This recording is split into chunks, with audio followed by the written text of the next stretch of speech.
Hello my fellow weirdos and welcome back to another speed build. I know it's been a long time since I've done one. This is actually a collab I did with Erin with a Y. She put this on and it is an amazing collab of 60 plus simmers, I believe. Some from Instagram, some from YouTube. I'll put a link in the description showing you where all the other people are and having I think they have a playlist for the YouTube videos. I'm not sure. So anyways, I just wanted to welcome you to my build of the Hollygrove Inn. Now the Hollygrove Inn is a fictional place that is in the movie called The Spirit of Christmas. Now this is a Hallmark movie starring Thomas Bedouin. I'm not quite sure how to say his name.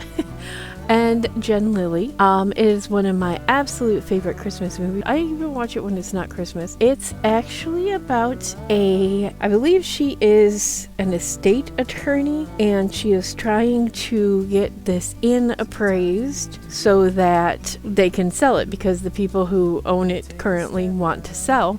So she goes to the inn to figure out what the problem is, and it turns out there is a ghost haunting the inn. And through the course of staying there, she finds out it's actually a couple of ghosts. But now you see why I like this movie so much. Eventually, she does decide to help the ghost to try to move on so that she can sell the inn. And it's a really good story. I'll tell you a little bit about the ghost. His name is Daniel Forsyth, and he was a rum runner back, I can't remember the exact year, but his fiance did not want him to do the rum running, so she said, if you don't make it back in time for Christmas, then I'm gonna leave you. So he had 12 days to make it back, and this is not the 12 days of Christmas, it's the 12 days before Christmas. So the goal was to make it back before Christmas Eve, and he eventually did make it back. But someone killed him in the forest just beyond the inn, so she never saw him. Because of this, he became cursed that every year for 12 days before Christmas, he would be alive again, and the caretaker of the inn would close the inn so that nobody would be in the inn while he was in the inn. So for every 12 days before Christmas, the inn would close and Daniel would live his life for 12 days and then he would go back into oblivion, I guess. Anyway, that is the gist of the movie if you want to see it. I know it's on Hallmark Movies now, I think. I don't know, but they play it a bunch of times around Christmas. Anyway, so I want to talk a little bit about the building. So this roof was really hard to do. Okay, now a mansard roof is hard to do to begin with, but to figure out all those little dormers and the little like roofs, they're not exact to the actual building, but they're as close as I could get them using the Sims. Yeah, and I love the little cupola on the top is just adorable. They don't actually show that in the movie. Speaking of that, in the movie when Jen Lilly is shown the picture of the inn, it's actually a picture of a different mansion that is also they're both in Massachusetts. The one they showed Jen Lilly is the Harding Allen Estate in Barre, Massachusetts. But the building they used to film it is called the Proctor Mansion Inn in Wrentham. Now, they did use some of the gardens from the Harding Allen Estate, which I did not recreate in this just because there really wasn't enough room to put everything in. I did put one of their wedding arches because they have lots and lots of like wedding arches at the Harding Allen Estate. It's actually a wedding, like a go-to wedding destination. Both of them are actually. I chose to do the Proctor Mansion because it's the one that when they're actually inside, it's the inside that they use, and when they're close up, the close-up pictures of it, they use this mansion. So I am gonna put pictures in here so you can see everything I'm talking about. There's also like a little garage off to the side. I was trying to make everything as close to the Proctor Mansion Inn as I possibly could, just because when Jen Lilly's character Kate is talking to the caretaker, they're standing like outside the garage next to the gazebo. I'm not sure how they all fit on the property. It's very hard to find pictures of the actual property. When you look it up, all you find are ads for the inn. So they just show like the different bedrooms. They don't show like the main floor, you know, the entrance to the house, which is absolutely beautiful, by the way. It has this stained glass door. It's not the entrance they use normally, but the main entrance that they used to use has this beautiful stained glass door. It's got this grand staircase, and there's a piano kind of hidden behind it, and then they have, I think it's a ballroom, and then a bar and a study, and they even have, which you'll see later on, instead of like a china cabinet, they have like a whole china closet, which I thought was really neat. I just absolutely love old houses, and I loved everything about this. I tried so hard to make it as accurate as I possibly could. I was looking up videos that people did on YouTube of it, and there were some features, like there's some features in the living room area, or not the living room, I think it's the bar, and I made it into a living room because I really have no idea what it is. If you see right here, I'm making the outside. This is supposed to represent the gardens of the estate, and this weird Colosseum looking wedding arch. I'm not sure what it's even called. I don't even look at wedding stuff normally, so I don't know what you would call this, but this is actually on the property, and it's kind of integral to the movie because Daniel is not allowed, he can't leave the property, and that archway is like the property line. So when he goes through that like archway, he disappears. So that's how he proves to Kate that he's really a ghost. So I think that's really kind of neat when he does that. And I'll put the picture right here. Anyway, back to the architecture. So in the two rooms, they have these columns and spandrels that I was just blown away by the beauty of them. And I wish I could get the ceilings. The ceilings are painted like so beautifully. I did get the architectural elements of the spandrels and the columns in there, so that's really neat. They don't look as good as they do in the actual mansion, but they look pretty darn good for The Sims. So I had a lot of trouble with the floor plan because I was trying to make it as accurate as possible to the mansion. Like I said, there were no real pictures of it. So I spent probably about 8 hours trying to do the roof and then the floor plan, and then I finally just said, you know what, I can't do this as accurately as I really want to do it, so let's just wing it. So a lot of this stuff is just stuff I made up in my head. The entire floor plan I just made up, especially for the second floor.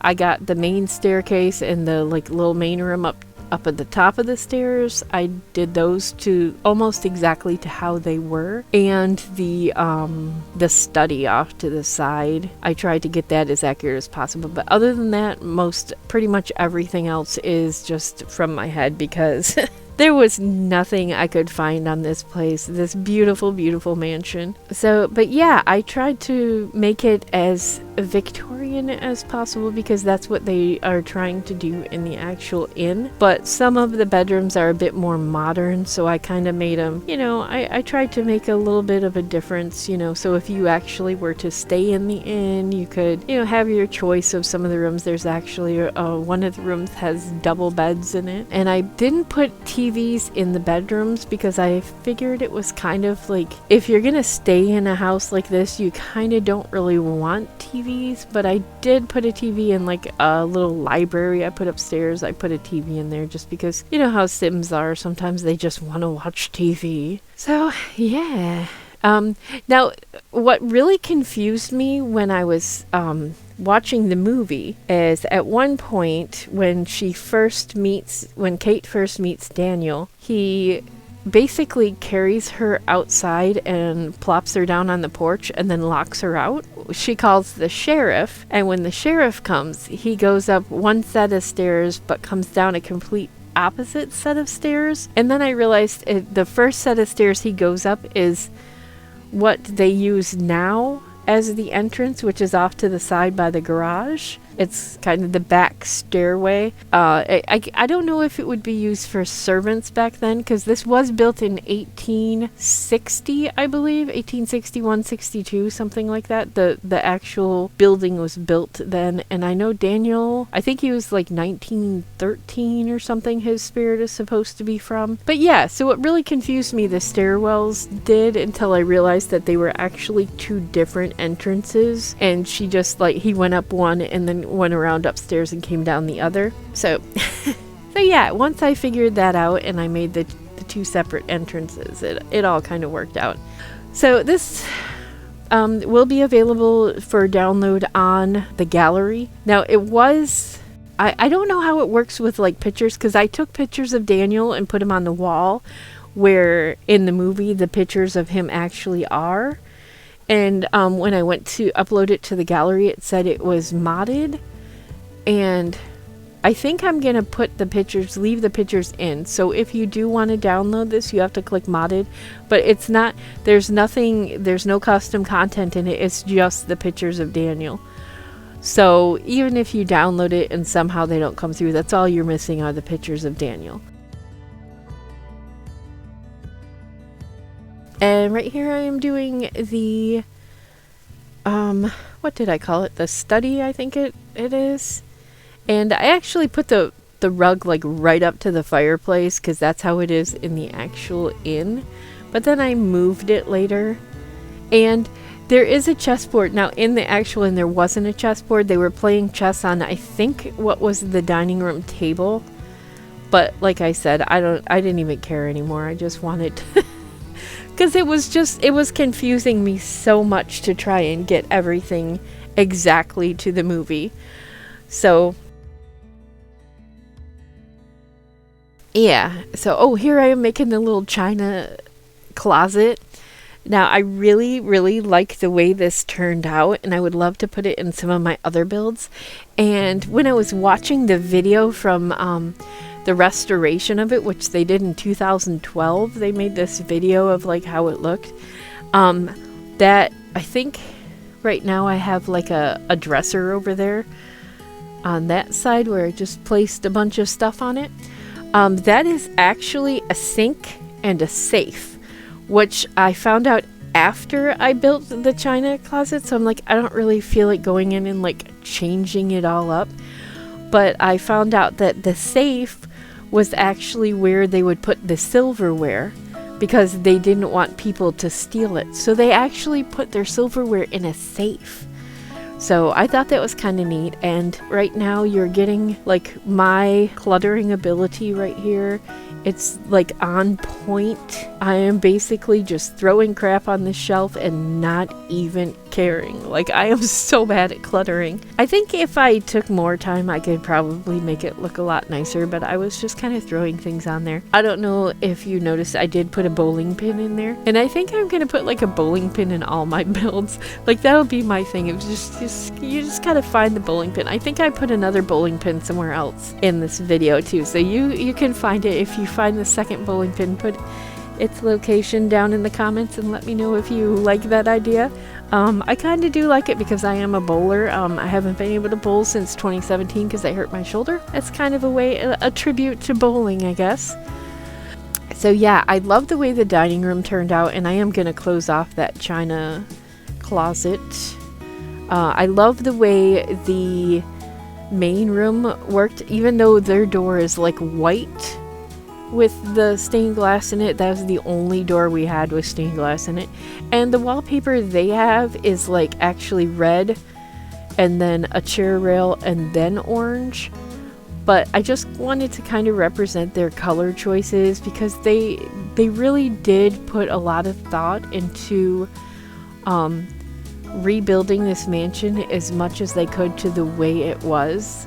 I watched in the video they were even trying to restore some of the old wallpaper that was up there. Some of it was water damaged, like in this room right here. Right now I'm painting it yellow, but later on I will put yellow wallpaper in there because it is actually yellow wallpaper, which I didn't notice. And I'm also going to get rid of that door in that porch because there's actually nothing on that side of the house, which is really bad because I put the forest that Daniel walks through on that side of the house. But in the movie, when he comes through the forest, he sees Lilly is his fiance from that time, and his brother, I think, are talking on the porch, and he sees his brother hug Lilly, and so he gets like devastated because he thinks that his brother is stealing Lilly from him. So anyway, yeah, I get rid of that porch. I leave the forest where it is just because everything is already set, and you know, I don't want to move things. And I absolutely love the way I have that fireplace with that giant picture of her, of the picture of her. Actually, in my mind, I think that's Lilly. That's like a big giant portrait of Lilly, and then the picture on the other side is a picture of Daniel that someone painted. It's not really like that in the movie, but that's what it's like in my head, okay? Because I love this movie, and it goes on inside my head.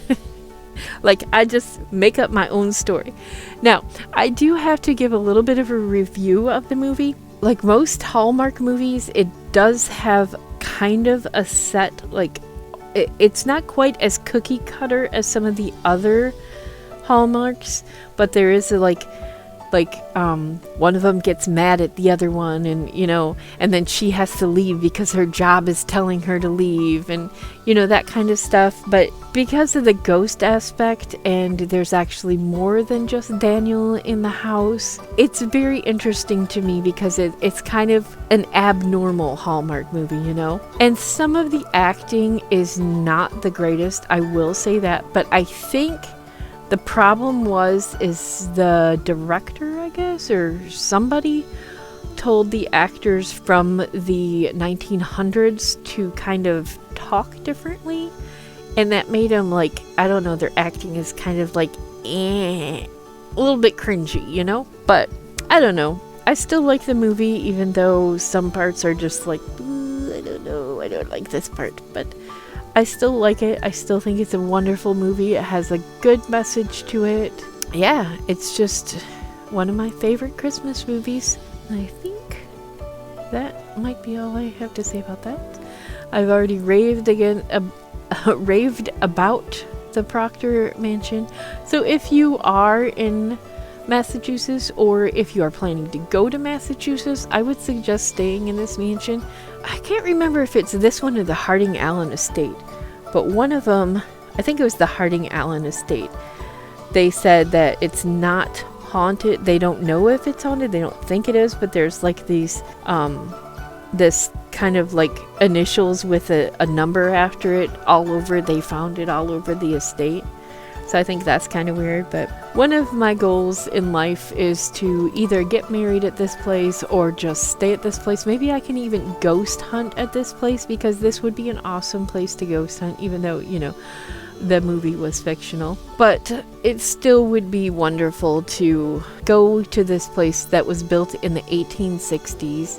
And you don't see this very often, where, you know, houses are restored. A lot of old houses are just torn down, and I hate that. I hate that about old houses. We should be preserving our history and not like just destroying it. So I really commend the people who bought this mansion and turned it into an inn, and it makes my heart happy to know that they did something like this, and to research this for this thing was just amazing. In fact, I think I spent more time researching it than actually building, because I just kept looking. I was trying to find the history of the building. I was trying to find, you know, I was watching all these videos that I found about it. A lot of them were people's wedding videos, which was kind of neat. One of them was just a woman like posing in different spots around the mansion. I don't even know if it was a wedding or if she just decided she needed a photo shoot at a mansion. So, but yeah, I thoroughly enjoyed making this video, and I'm glad that I decided to do this one and not the Harding Allen estate,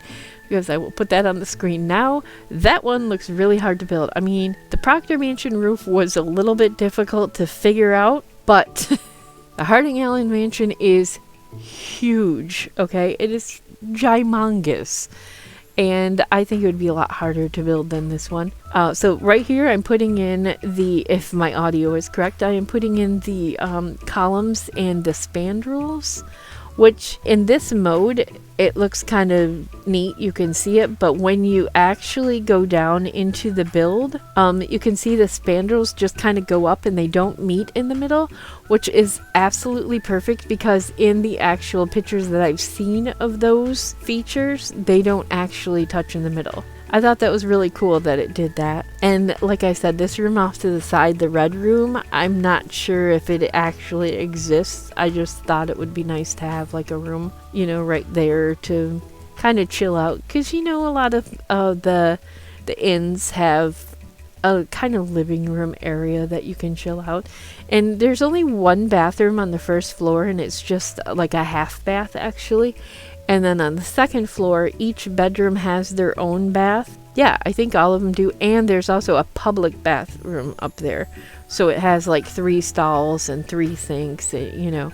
I was trying to think inn-wise when I was making this, you know, like what do they have in inns? So each room has like, it has a dresser, it has, you know, it has a bookshelf, it has a couch, it has its own bathroom.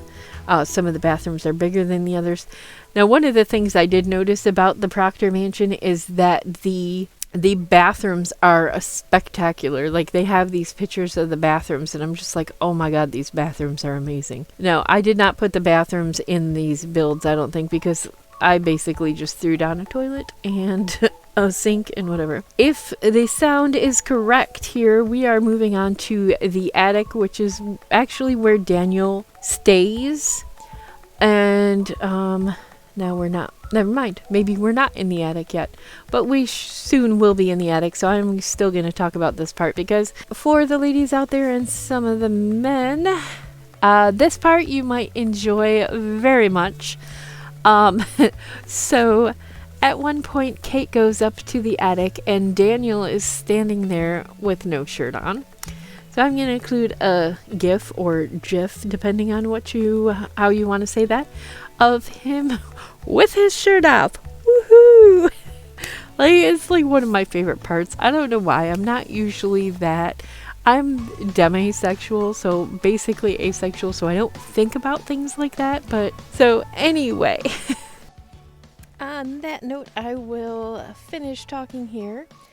And I do want to apologize for my sound problems. I don't know. Every once in a while, when I'm working in Filmora, it goes ahead and it just it just puts my sound off just a little bit. I tried to go through and fix it. That's why there's some spaces that don't actually have sound in there. So I do apologize. I'll put music in those spots, or I'll pump the music up. I don't know. I'll do something. But thank you for watching. If you enjoyed, please click the like button and subscribe to my channel to see more videos like this one. And remember to always stay weird, because weirdos rule. I guess that's everything. Don't forget to check out the movie if you can. And I will leave you with one more beautiful view of Thomas Bedouin without a shirt on. Alright, talk to you guys later. Bye. Thanks for watching. Hope you enjoyed.